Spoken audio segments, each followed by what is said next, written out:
नमस्कार विद्यार्थी मित्रांनो, स्वागत आहे रँकर्स बायोलॉजी या महाराष्ट्र एडटेक प्लॅटफॉर्मवरती। आणि इथे आपण नीट प्रिपरेशन हे मराठी माध्यमातून करत आहोत। त्याचबरोबर 11वी बायोलॉजी, 12वी biology, NCERT, CBSE board, Maharashtra board यामधील बायोलॉजी सब्जेक्ट हा आपण इथे मराठी भाषेत आपल्या भाषेमध्ये शिकत असतो। तर इथे आज आपला टॉपिक आहे रेस्पिरेशन इन प्लांट्स। ज्या पद्धतीने ह्यूमन बीइंग रेस्पिरेशन करतात आणि रेस्पिरेशनमध्ये ऑक्सिजन हा वायू आपण घेतो, ऑक्सिजनला आपण आपला प्राणवायू असं म्हणतो। तर प्लांट कोणता वायू घेत असतील रेस्पिरेशनमध्ये? तर याचा आन्सर आहे प्लांट्सला देखील ऑक्सिजनचीच गरज असते। पण असा भ्रम पसरला गेलेला आहे की प्लांट्सला ऑक्सिजनची नीड नसते आणि प्लांट काय करतात, जो आपला कार्बन डायऑक्साईड ह्यूमन बीइंग सोडतं तो प्लांट घेतात। तर हे अगदी चुकीचं आहे।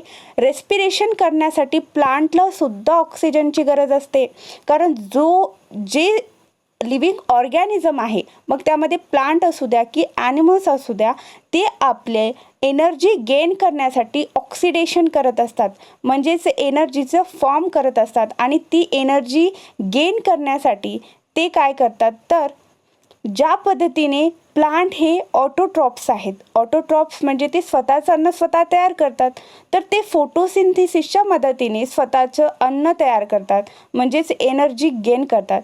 आणि ही फोटोसिंथेसिस जेव्हा होत असते तेव्हा तिथे त्यांना कार्बन डायऑक्साईडची नीड असते। ठीक आहे, आपण म्हणतो की आपल्याला जो ऑक्सिजन आपण घेतो प्राणवायू म्हणून, तर प्लांट हे स्वतः ऑटोट्रॉप्स असल्याने तिथे ऑक्सिजन ते निर्माण करतात, म्हणून त्यांना ऑक्सिजनची गरज नसते, कारण ते स्वतःच तयार करतात। पण जो आपण कार्बन डायऑक्साईड सोडतो तो प्लांट युटिलाइज करतात। का युटिलाइज करतात? कारण तिथे त्यांची फोटोसिंथेसिस जी प्रोसेस असते ती चालत असते आणि त्यांना लागणारा जो कार्बन डायऑक्साईड आहे ते स्वतः तयार तर करतातच कार्बन डायऑक्साईड, पण तेवढा त्यांना पुरेसा नसतो। त्यामुळे ते काय करतात, वातावरणातील कार्बन डायऑक्साईड सुद्धा घेत असतात। मग इथे तुम्ही तुमच्या डोक्यातून ते भ्रम काढून टाका की प्लांटला ऑक्सिजनची नीड नसते।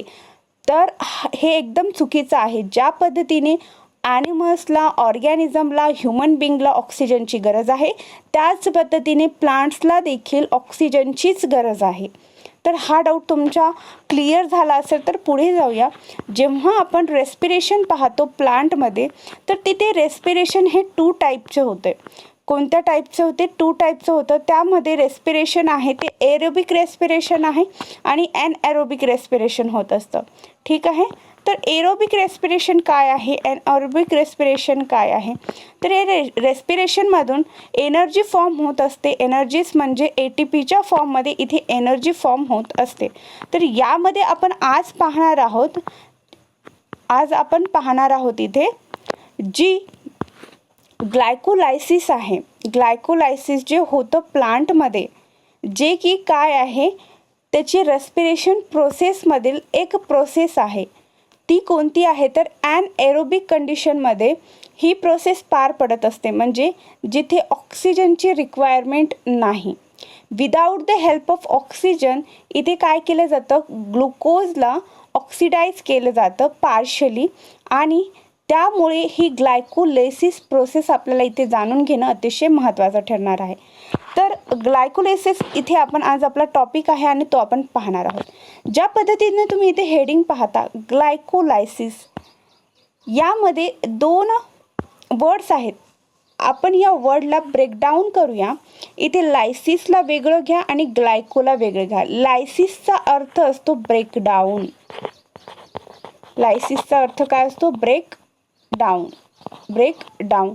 आणि हे ग्लायको म्हणजे ग्लुकोज। ग्लायको म्हणजे ग्लुकोज। ग्लुकोजनचं काय होणं, ग्लुकोजला इथे काय केलं जातं, ब्रेक केलं जाते आणि त्यातून जी एनर्जी निघते तीच एनर्जी ATPच्या फॉर्ममध्ये असते। आणि हे जे ग्लायकोलायसिस आहे ते एरोबिक रेस्पिरेशन आहे। काय आहे? ॲनएरोबिक रेस्पिरेशन आहे, ज्यामध्ये ऑक्सिजनची रिक्वायरमेंट नसते। म्हणजे in the absence of oxygen, without help of oxygen ही प्रोसेस पार पडत असते आणि यातून ATP म्हणजेच एनर्जी सिंथेसिस होत असते। तर चला पाहूया। The term glycolysis has originated from the Greek word glykos for sugar and lysis for splitting. Splitting म्हणजेच ब्रेकडाऊन. तर हा एक ग्रीक वर्ड आहे ज्यामध्ये ग्लायकोलायसिस मध्ये जो ग्लायकोज आहे तो शुगर आहे आणि लायसिस म्हणजे स्प्लिटिंग आहे. The scheme of glycolysis was given by Gustav Embeden, Otto Meyerhoff and J. Parnas. तर अशा 3 सायंटिस्टनी हे जी ग्लायकोलायसिसची स्कीम आहे ती दिलेली आहे. त्यामध्ये गुस्ताव एम्बेडेन आहे, ओटो मेयरहॉफ आहे आणि जे पार्नस आहे. तर आपण याला EMP पाथवे सुद्धा म्हणतो का, तर यांच्या आडनावाचे इनिशियल्स इथे यूज केलेलं आहे, एम्बेडेन, मेयरहॉफ आणि पॅरनस पी. तर EMP पाथवे सुद्धा म्हणतात ग्लायकोलायसिसला. काय म्हणतात? EMP pathway. And is often referred to as EMP pathway. का, तर सायंटिस्टच्या नावावरून. In anaerobic organism it is the only process in respiration. जे ऑर्गॅनिझम हे ॲनओर्बिक ऑर्गॅनिझम्स आहेत जे विदाऊट ऑक्सिजन स्वतःचं जीवन जगत असतात, त्यामध्ये रेस्पिरेशन जी प्रोसेस असते ती ग्लायकोलायसिस थ्रू होत असते. ग्लायकोलायसिस थ्रू होत असते. Glycolysis occur in the cytoplasm of the cell. तर तुम्हाला हे विचारू शकतात इथे MCQज एक्झामच्या पॉईंट ऑफ व्ह्यूने आपण जेव्हा पाहतो तेव्हा असे MCQज बनतात की ग्लायकोलायसिस सेलमध्ये कुठे घडून येतं. ग्लायकोलायसिस सेलमध्ये कुठे घडून येतं तर तुम्हाला सांगता आलं पाहिजे जो सेल असतो त्यामध्ये जे सायटोप्लाझम असते आणि तिथेच ही ग्लायकोलायसिस प्रोसेस ही पार पडत असते. ही प्रोसेस ॲनएरोबिक ऑर्गॅनिझममध्ये असते का एरोबिक ऑर्गॅनिझममध्ये होत असते. तर ही प्रोसेस जी आहे ती ॲनएरोबिक ऑर्गॅनिझम्समध्ये पार पाडत असते without oxygen.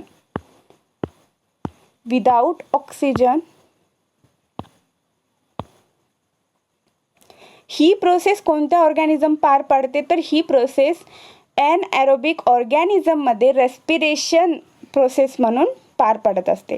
Glycolysis occur in the cytoplasm of the cell and it is present in all living organism. Okay.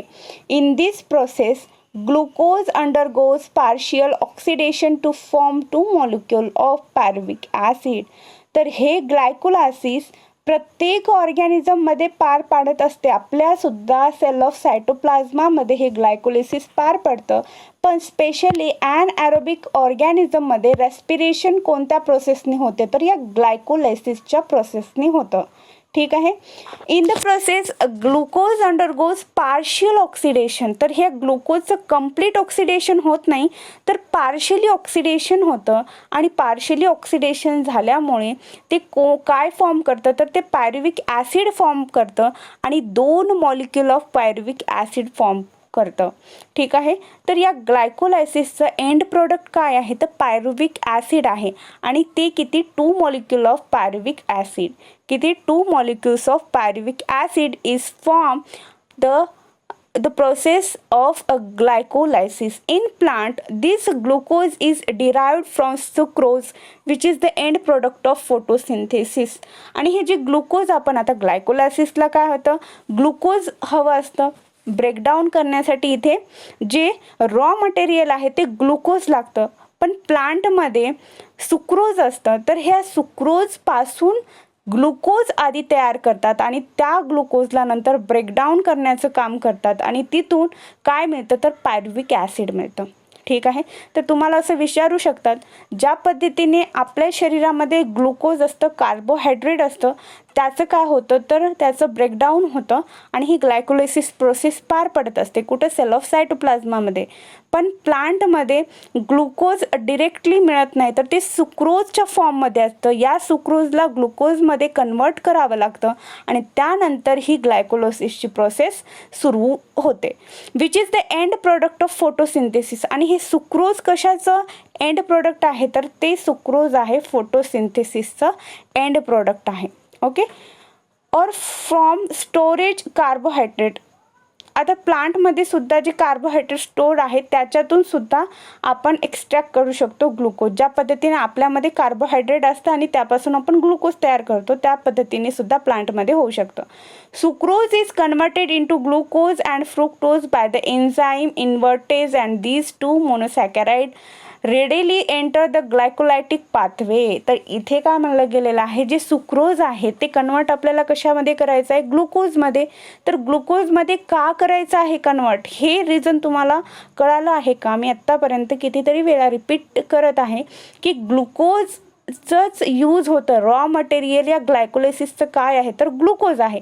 ग्लुकोजमध्ये तो प्रोडक्ट रॉ मटेरियलमध्ये नसेलच तर ही ग्लायकोलायसिसची प्रोसेस स्टार्टच होणार नाही. म्हणून प्लांटमध्ये जे सुक्रोज असतं जो की एंड प्रोडक्ट आहे कुणाचा, फोटोसिंथेसिसचा, ते यूज करून ग्लुकोज तयार करतात. आणि हे ग्लुकोज तयार होण्यासाठी कोणत्या एन्झाईमची रिक्वायरमेंट आहे, ते इन्व्हर्टेज एन्झाईम रिक्वायर्ड होतात आणि त्यापासून बनतं ग्लुकोज. म्हणजे हे सुक्रोज झाला, त्यानंतर हे इन्व्हर्टेज इथे यूज आपण केला आणि यापासून ग्लुकोज फॉर्म झाला तयार तो ग्लुकोज. आता आपण तो घेणार ग्लायकोलायसिससाठी. Glucose and fructose are phosphorylated to give rise to glucose 6-फॉस्फेट by the activity of the enzyme hexokinase. तर इथे बघा तुम्हाला इथे ग्लायकोलायसिसची पूर्ण प्रोसेस इथे प्रॉपर मांडलेली आहे. तर याच डायग्रामचा इथे आपण स्टडी करूया. ग्लुकोज मिळालेला आहे, ते कसं आहे 6 कार्बनेटेड ग्लुकोज आहे. त्या ग्लुकोजपासून ग्लुकोज 6-फॉस्फेट बनलेलं आहे, ती सुद्धा 6 कार्बन आहेत. पण हे बनत असताना काय झालं, जे ग्लुकोजमधील एनर्जी काय झालेली आहे तर एनर्जी ही ॲडिनो ट्रायफॉस्फेट होती. तर इथे एनर्जी गेन झालेली आहे आणि ॲडिनो डायफॉस्फेटमध्ये ते तयार झाली आणि त्यापासून ग्लुकोज 6-फॉस्फेट तयार झालं. म्हणजेच इथे एनर्जी गेन केलेली आहे. त्यानंतर या ग्लुकोज 6-फॉस्फेटपासून फ्रुक्टोज 6-फॉस्फेट तयार झालेला आहे. ठीक आहे, इथे सुद्धा काय झालेलं आहे, ATP कन्झ्युम केलेले आहे आणि त्यापासून ADP फॉर्म झालेला आहे. म्हणजे इथे एनर्जी घेत आहे, रिक्वायर्ड आहे. एनर्जी तयार होत आहे का, नाही, ATP कन्झ्युम होत आहे. ठीक आहे. त्यानंतर या फ्रुक्टोज 6-फॉस्फेटपासून फ्रुक्टोज 1,6-बायफॉस्फेट यामध्ये सुद्धा 6 कार्बन आहेत. हा कंपाऊंड तयार होतो आणि त्यानंतर इथे काय होतं तर इथे ट्रायोज फॉस्फेट म्हणजेच ट्रायोज फॉस्फेट म्हणजे ग्लिसरॉल्डिहाइड 3-फॉस्फेट. म्हणजेच इथे काय होतं की 2 प्रोडक्ट तयार होतात. इथे कार्बन कसे आहेत, 6 कार्बन आहे कशामध्ये, फ्रुक्टोज फर्स्ट 6-बायफॉस्फेटमध्ये. पण जेव्हा आपण ह्या खालच्या प्रोसेसमध्ये येतो, खालच्या प्रोडक्टवरती येतो, तेव्हा आपल्याला इथे 2 प्रोडक्ट झालेले तयार दिसतील. आणि याचं विभाजन बघा, इथे जो 6 कार्बन कंपाऊंड होता तो आता डिवाइड होऊन 3 कार्बन कंपाऊंड आणि 3 कार्बन कंपाऊंड अशा 2 कार्बन कंपाऊंडमध्ये डिवाइड झाला. म्हणजे इथं ट्रायोज ऑफ फॉस्फेट आणि ट्रायोज ऑफ फॉस्फेट असे 2 कंपाऊंड फॉर्म झाले जे की सिमिलर आहेत, कारण एकाच कंपाऊंडचं डिवाइड झाल्याने ते बनलेले आहेत. म्हणजेच जुळे भाऊ असल्यासारखे, जुळ्या बहिणी असल्यासारखे हे झालेलं आहे. तर ट्रायोज फॉस्फेट म्हणजेच ग्लिसरॉल्डिहाइड 3-फॉस्फेट ज्याचे 3C आहे आणि इथे ट्रायोज फॉस्फेट डायहायड्रॉक्सी ॲसिटोन फॉस्फेट हे तयार झालेले आहे. आता हे जे डायहायड्रॉक्सी ॲसिटोन फॉस्फेट आहे ते या पाथवेमध्ये येत नाही. तर ट्रायोज फॉस्फेट जे ग्लिसरॉल्डिहाइड आहे तो यामध्ये येतो आणि त्यानंतर नेक्स्ट जो प्रोडक्ट तयार होतो त्यापासून काय होतं तर ट्रायोज बायफॉस्फेट. आता ट्रायोज फॉस्फेट होतं पण आता ट्रायोज बायफॉस्फेट म्हणजे 2 मॉलिक्यूल इथे तयार होतात. कशाचे, ट्रायोज बायफॉस्फेटचे. आणि हे होत असताना काय होतं तर इथे जे आहे NAD पासून NADH+ तयार होतं. म्हणजेच काय तर या ठिकाणी तुम्हाला दिसत असेल तर इथे NAD पासून NADH+ इथे तयार झालेला आहे. म्हणजेच NADH+ आयन तयार झालेला आहे या ट्रायोज फॉस्फेटचं जेव्हा कन्वर्जन होतं ट्रायोज बायफॉस्फेटमध्ये, ठीक आहे. हा सुद्धा 3 कार्बन कंपाऊंड आहे. त्यानंतर काय होतं, या ट्रायोज बायफॉस्फेटचं रूपांतर कशामध्ये झालेलं आहे तर ट्रायोज फॉस्फेटमध्ये. आता इथे तुम्हाला पाहण्याची गरज आहे, नोट डाऊन करण्याची गरज आहे. आत्तापर्यंत आपण ATP काय केले, कन्झ्युम केले. आत्तापर्यंत जे आपण पाहिलं तर इथे आपण ATP कन्झ्युम केले, पण आता आपल्याला इथे दिसेल की ATP तयार होत आहेत. म्हणजेच एनर्जी काय होत आहे तर तयार होत आहे. आणि ही एनर्जी जी तयार होत आहे ती ATPच्या फॉर्ममध्ये आहे. आणि इथे ATPचा पहिला मॉलिक्यूल तयार झालेला आहे. जेव्हा ट्रायोज बायफॉस्फेट हे ट्रायोज फॉस्फेटमध्ये रूपांतर होतं तेव्हा इथे ATP तयार झाला, 1 ATP तयार झाला, ठीक आहे. त्यानंतर ट्रायोज फॉस्फेटचं रूपांतरण कशात होते तर 2 फॉस्फोग्लिसरेटमध्ये. आणि याचे 2 मॉलिक्युल्स तयार होतात तर 2 फॉस्फोग्लिसरेटचे, ठीक आहे. यामध्ये काय होतं की यामध्ये कुठल्याही प्रकारची एनर्जी तयार होत नाही. ज्या पद्धतीने हे जे ट्रायोज फॉस्फेट आहे त्याच पद्धतीने याचं दुसरा फॉर्म आहे जे की 2 फॉस्फोग्लिसरेट आहे. त्यानंतर जेव्हा आपण खाली येतो तेव्हा फॉस्फोग्लिसरेटचं रूपांतर कशामध्ये होतं तर फॉस्फोइनॉल पायरुवेटमध्ये होतं. आणि हे रूपांतर होत असताना इथे एक वॉटर मॉलिक्यूल तयार होतं. इथे एक वॉटर मॉलिक्यूल H2O तुम्हाला बाहेर पडलेला दिसत असेल. त्यानंतर या फॉस्फोइनॉल पायरुवेटपासून पायरुविक ॲसिड तयार होतं जे की फायनल प्रोडक्ट आहे. आणि हे पायरुविक ॲसिड तयार होत असताना इथे एक ATP तयार होत आहे. तर तुम्हाला इथे आपण जेव्हा पाहतो हा पायरुविक ॲसिड 3 कार्बन कंपाऊंड आहे. यामध्ये 3 कार्बन आहेत पायरुविक ॲसिडमध्ये आणि पायरुविक ॲसिडचे 2 मॉलिक्यूल इथे तयार होताना आपल्याला दिसत आहे. तर कुठे कुठे आपल्याला ATP कन्झ्युम केली आणि ATP गेन केली हे सुद्धा इथे क्लिअर होत आहे. जेव्हा आपण सुरुवातीला पाहतो जेव्हा ग्लुकोजपासून ग्लुकोज 6 फॉस्फेट होतं तेव्हा ATP कन्झ्युम होतं. आणि जेव्हा फ्रुक्टोज 6 फॉस्फेटपासून फ्रुक्टोज 1 फॉस्फेट 6 बायफॉस्फेट तयार होतं तेव्हा सुद्धा ATP काय होते कन्झ्युम होते. पण जेव्हा आपण खाली येतो आणि खाली पाहतो तेव्हा ट्रायोज बायफॉस्फेटपासून जेव्हा ट्रायोज फॉस्फेट तयार होतं तेव्हा ATP तयार होते. आणि अजून फॉस्फोइनॉल पायरुवेटपासून पायरुविक ॲसिड जेव्हा तयार होतं तेव्हा ATP इथे फॉर्म होत असते. तर हे तुम्हाला लक्षात ठेवायचं आहे. आणि अशा पद्धतीने आपण इथे ग्लायकोलायसिस प्रोसेस काय आहे हे पाहिलेली आहे. ग्लायकोलायसिसचे एंडिंग प्रोडक्ट काय आहे तर 2 मॉलिक्यूल ऑफ पायरुविक ॲसिड जे की 3 कार्बन कंपाऊंड आहे. ओके, तर ही काय आहे एनएरोबिक रेस्पिरेशन आहे जे की कुठे होत असते. एनएरोबिक रेस्पिरेशन कुठे, जे ॲनिमल्स एनएरोबिक रेस्पिरेशन शो करतात अशा ॲनिमल्समध्ये हे रेस्पिरेशन प्रोडक्ट म्हणून काम करत असतात. आणि प्रत्येक ॲनिमलच्या सेलमध्ये हे कुठं होत असते तर सायटोप्लाझ्मा ऑफ द सेलमध्ये ही प्रोसेस ग्लायकोलिसिसची ब्रेकडाऊन ऑफ ग्लुकोजची चालू असते, रन होत असते, ठीक आहे. There are 3 major ways in a different cells handle pyruvic acid produced by glycolysis. आता तयार झालं याचं प्रोडक्ट कोणतं तयार झालं तर पायरुविक ॲसिड तयार झालेलं आहे.